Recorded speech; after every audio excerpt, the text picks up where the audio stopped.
You're a new game master, you're learning the basics, and it comes time where you have to pick a side in the ongoing war between tabletop role-playing games. Which game system are you gonna pick?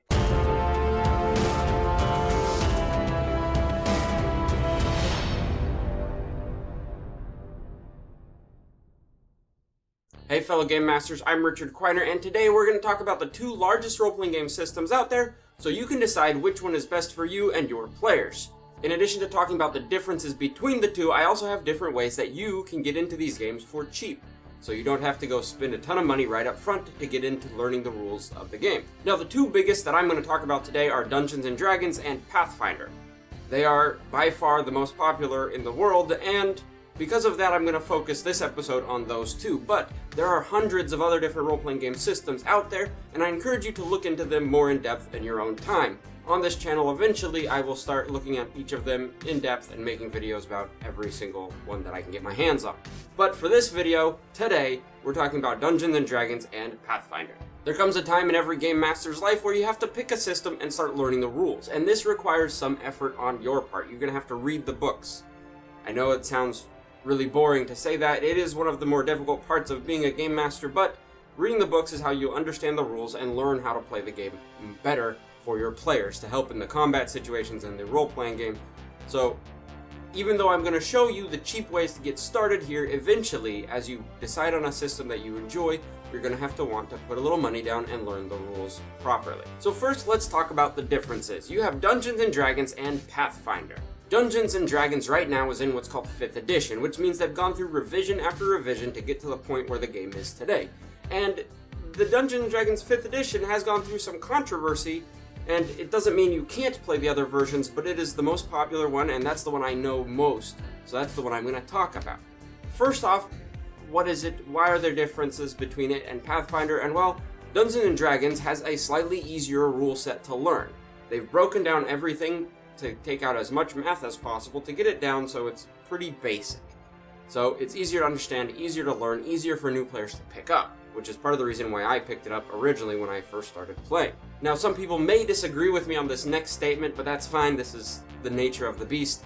But I firmly believe that the lack of very strict rules is designed to let players just be more creative and have more freedom with their playstyle. Meaning, rather than tell you what you can do, they tell you what you can't do, and everything else is on the table. It makes perfect sense to me, but some people might disagree. You make your own decisions as you read through the rules and learn how to play.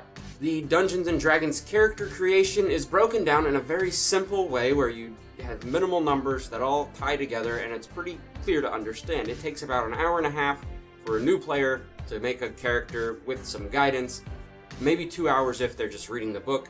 But overall, the player creation for Dungeons and Dragons is pretty basic and easy. It's also the oldest game out there. It's gone through all these revisions over the last 40 years. It was the original tabletop role-playing game created by Gary Gygax, so it has that pedigree of history behind it, making it a very notable role-playing game. On the flip side, though, the other hand is Pathfinder, where Pathfinder was actually created when Dungeons & Dragons released the 4th edition game system by the fans and players who liked the 3.5 edition, and they decided they wanted to continue playing 3.5, so they said, we're going to take these rules that Wizards of the Coast has released for us to use to publish content, and we're going to publish our own version of the rules with our own content that is backwards compatible with all the Dungeons & Dragons 3.5 rules. And so that's how you get Pathfinder. It's basically made by fans for fans, but it has grown in popularity and notoriety over the years, and now is probably the second largest role-playing game system in the world. When I say probably, that means I haven't done the research on the numbers, but this is just what I see in the public and the things that most people talk about. So bear that in mind. If you're going to look up the numbers, just be gentle correcting me in the comments below. Part of the charm of the Pathfinder system was that there are more rules, which gives it more of a video game kind of feel. The combat is more tactical based, less free-form, flowy. There are more specific abilities and numbers you need to deal with, and it gives it a lot of structure, which a lot of people really like about the system. It is kind of a divisive thing on if you're playing Dungeons and Dragons or role-playing games in general. Do you want to be number crunching all the time? But then the Pathfinder community says, well, if you're playing Pathfinder, you might as well stick with the numbers. When it comes to character creation in Pathfinder, it is a little more complex, but the flip side of that is you can customize your characters even more.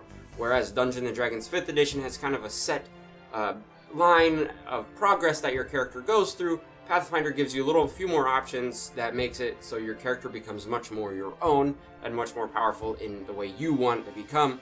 Whereas Dungeons & Dragons, it's kind of a linear shoot to the end game of Dungeons & Dragons. So keep that in mind. Also, the character creation, though more complex, is also a little more custom for each player. And the last big thing with Pathfinder is there is a whole lot of pre-written content for Pathfinder. And this comes from the fact that, like I mentioned earlier, it stemmed off of the 3.5 edition Dungeons & Dragons, which means everything 3.5 edition Dungeons & Dragons also works for Pathfinder.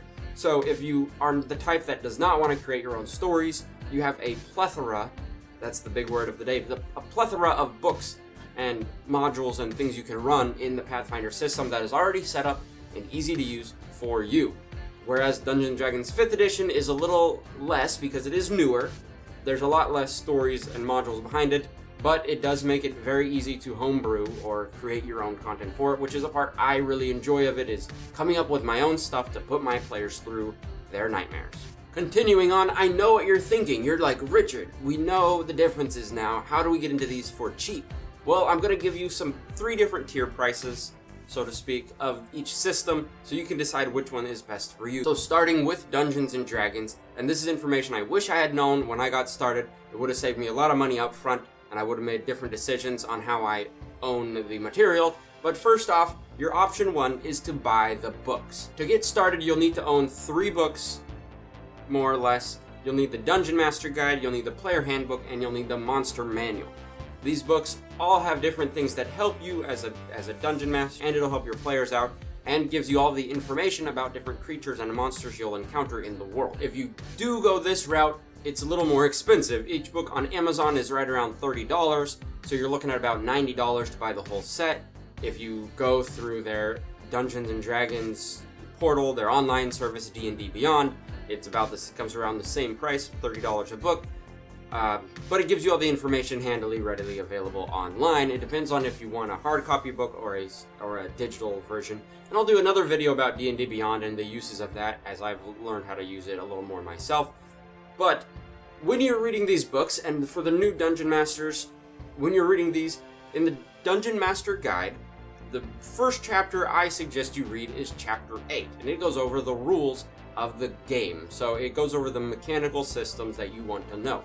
The rest of the book is good and useful, but it goes into the more creative side, and it talks more about world building. But Chapter 8 is the, kind of the meat and potatoes of the mechanics of the game. So I say that is the first chapter you want to read to learn these specific settings. Option 2 is, this is what I actually did first. I did this and then I bought the books because don't know why, but you can buy the starter kit. Now, Dungeons & Dragons has come out with this starter kit that's about $20, and in it you get a free adventure that takes your players from level 1 to level 5. You also get a small condensed rule set that it basically gives you enough to run your game.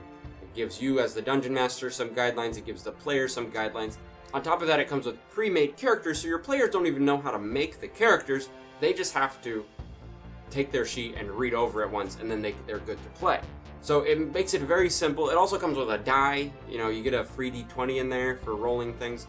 So it makes it real simple to jump in, and that's something like, if you want to learn the game a little bit, you could buy that, and then by later in the afternoon you could be playing if that's the route you want to go. About $20, and it gets you started just like that. Real easy, very nice. I kind of used it on starting my most recent campaign, kind of not. That's just the way things work out. And the last thing that I'm going to talk about is free.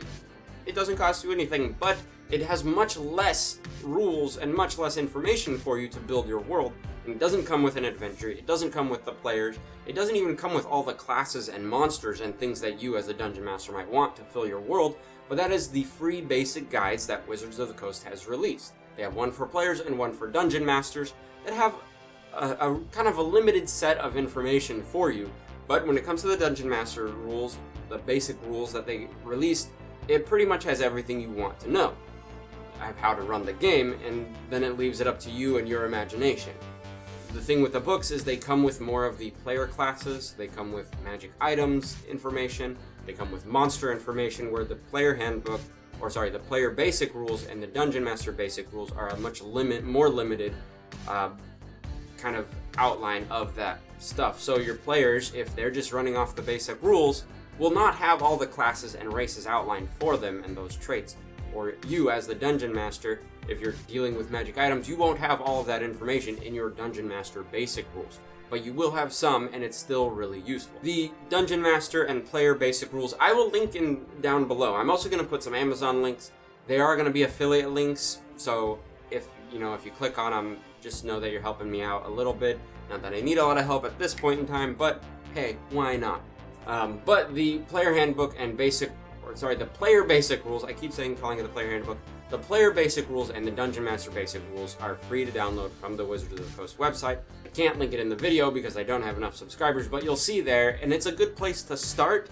But if you want to get into running a longer campaign or a longer story, it might not be enough for you, which is why I give you the other options, or I show you the other options of the actual books, or D&D Beyond, or the starter kit. Those will set you up for a longer term success if you choose to go the route of Dungeons & Dragons 5th edition. Now, as we switch over to Pathfinder, you're going to see there's basically the same options here as well. They've kind of patterned their sales system after the Dungeons & Dragons people, but with some differences that are really important and interesting for you to know, and that I enjoy as I've bought some of these products myself. Option number 1 is, of course, buy the book. Now, Pathfinder, rather than have Dungeon Master Guide and Player Handbook, they have the core rulebook, which is basically enough for everyone to do whatever they want as a starting system. And you can buy that. You can buy a hard copy, it's about $50, or you can buy, here's where I like it, you can buy the PDF, it's $10, and you get a watermarked PDF. It's watermarked, so don't go spreading it around the internet, they'll know it's yours.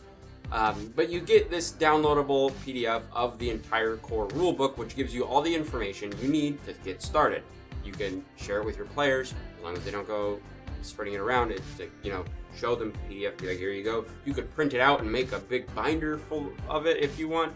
All these different options are there for you if you buy the PDF. They also have a section on game mastering specifically. It's called Game Mastering. I don't remember which chapter it is. I haven't finished reading through it myself, but it's there.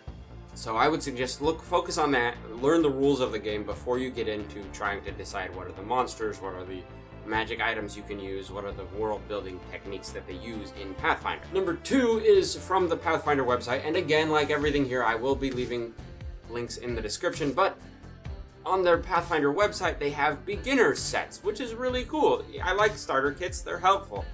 Starter kits you can buy. So first off, you can buy the PDF version of the starter kit. It includes everything, and it's about $10 as well, almost as much as a core rulebook. In fact, it is as much as a core rulebook if you buy the PDF, but the difference is it comes a little more divided. I think there's an adventure in there for you and your players to use. So it gives you a more of a start to it, where you don't have to come up with the adventure yourself. And it's about the same price if you buy the PDF. You can also order a hard copy of this starter kit, which comes in a nice box with the books and everything, for about $35. It also includes the dice, and includes some plastic minis and things that you can use to play your game right off the bat. And in Pathfinder, minis kind of matter a little more than Dungeons & Dragons, because as I mentioned earlier, combat gets a little more tactical and a little more technical, so it's good to have minis on a battle map. We'll do a whole other video about battle maps, and why I enjoy them and why I also don't enjoy them. If you go ahead and buy the starter kit, you're pretty much guaranteed to have everything you need to just get started. So similar to the Dungeons & Dragons box, you could probably buy the starter kit, get it, and then a couple hours later be playing the game with your friends. It makes it very simple to get into, a very easy kind of mode to get started. So I like that. And the last option for Pathfinder is also like the Dungeons & Dragons option, but this time it's called the Pathfinder Reference Document, and it's actually a website that's kind of like a wiki of Pathfinder rules. Now, I went on here, I was skimmed around, I looked everywhere. It's a little cluttered. There's not a lot of it. It's hard to find the information you want, is what I'm getting at. But there is a section on game mastering. There is a section on monsters. There's all the different sections of the very basics, and similar to the Dungeons & Dragons basic rules, this would be enough to get you started creating characters, playing your game, but you'll need a little more to run a longer story. So keep that in mind that with these free things, it's a good start, but you're gonna have to put a little more work in up front, being creative and creating your world and filling it, compared to buying the pre-made adventures, which we'll talk about another day. But it won't last the whole length of time unless you do a very basic kind of story. You put more money in, you get more content that you can put in the game for your players. That's the overall story here. But as you can see, for each of these two systems, you can get started for cheap or free. And I think that's a great thing. I hope this has helped. And starting next week, we're going to get a little more into the world building side of being a game master and learning how to run the game. This last couple episodes have been a lot of, runway, so to speak. But starting next episode, we will be taking off. So buckle in. And thanks for watching. If you like the channel, let me know. Actually, here's the question. Which of these systems sounds more like you? Do you like the free-flowy nature of Dungeons & Dragons? Or do you want the more strict number crunching of Pathfinder? Let me know in the comments below. If you have another game system you enjoy, and there are lots, let me know that also, and I'll look into those. There's some that I've been meaning to learn. Reading is hard for me, but it's something I do enjoy. I'm just slow at it. But let me know in the comments below. I'll reply to all the comments at this point in time because I'm not huge. I'm a little guy. But thank you for watching. Hit the subscribe button, hit the like button, because I have to say it by obligation. It's in my YouTube contract to tell you to subscribe and like this video. And we'll see you next time.